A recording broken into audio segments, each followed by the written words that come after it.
Hi friends, welcome to independence green chef channel. நம்ம இன்றைக்கி என்ன பார்க்க போகிறோம்னா, சின்ன வெங்காயம், வெள்ளைப்பூடு, சுண்டை வத்தல் போட்டு ஒரு வத்த குழம்பு பார்க்க போகிறோம். வாங்க எப்படி பண்ணலான்னு பார்க்கலாம்.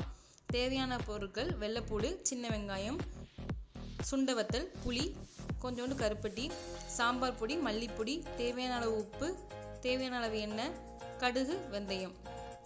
ஒரு கடாயில் நல்லெண்ணெய் ஊற்றிக்கலாம். வத்த குழம்புனாலே நல்லெண்ணெய் ஊற்றினா தான் டேஸ்ட்டாக இருக்கும். நல்லெண்ணெய் ஊற்றிக்கிட்டு அதில் இந்த சுண்டை வத்தலை நல்லா பொரிச்சு எடுத்துக்கலாம்.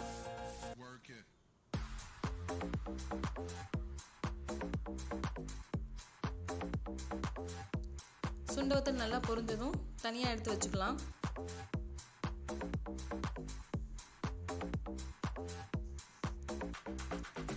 இப்போ இதே எண்ணெயில் வெள்ளைப்பூடு போட்டு நல்லா வதக்கி எடுத்துக்கலாம்.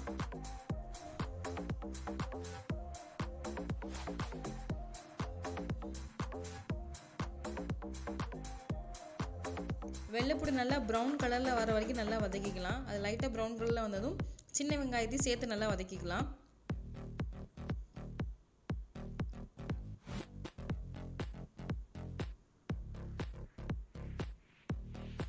இப்போ வெங்காயம் வெள்ளைப்பூடு நல்லா வதங்கிடுச்சு. இந்த டைமில் சாம்பார் பொடியும் மல்லி பொடியும் சேர்த்துக்கலாம். அடுப்பை கொஞ்சம் சிம்மில் வச்சிடணும், அப்போ தான் கமராமல் இருக்கும்.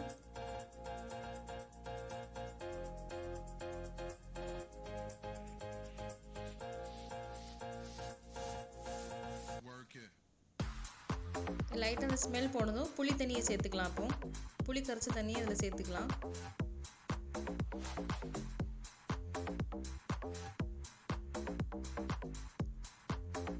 தேவையான அளவு உப்பு சேர்த்துக்கலாம்.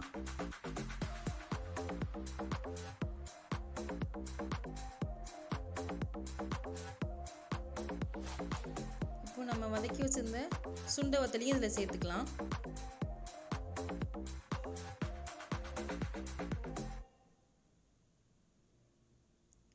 கொஞ்சம் கருப்பட்டி இல்லைன்னா வெல்லம் இல்லைன்னா நாட்டு சக்கரம், ஏதோ ஒன்று லைட்டாக கொஞ்சம் இனிப்புக்கு சேர்த்துட்டா நல்லாயிருக்கும்.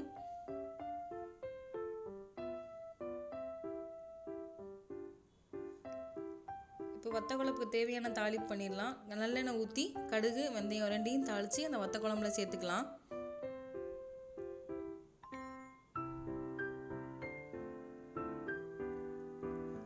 இந்த வத்த குழம்பு நல்லா கட்டி ஆற வரைக்கும் கொதிக்க விடணும்.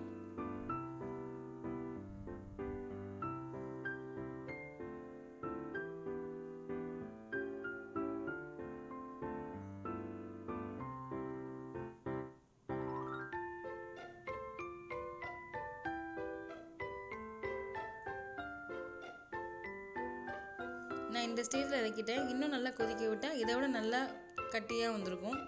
உங்களுக்கு இந்த வத்த குழம்பு பிடிச்சிருந்துச்சுன்னா லைக் பண்ணுங்கள், ஷேர் பண்ணுங்கள், சப்ஸ்கிரைப் பண்ணுங்கள். தேங்க்ஸ் ஃபார் வாட்சிங்.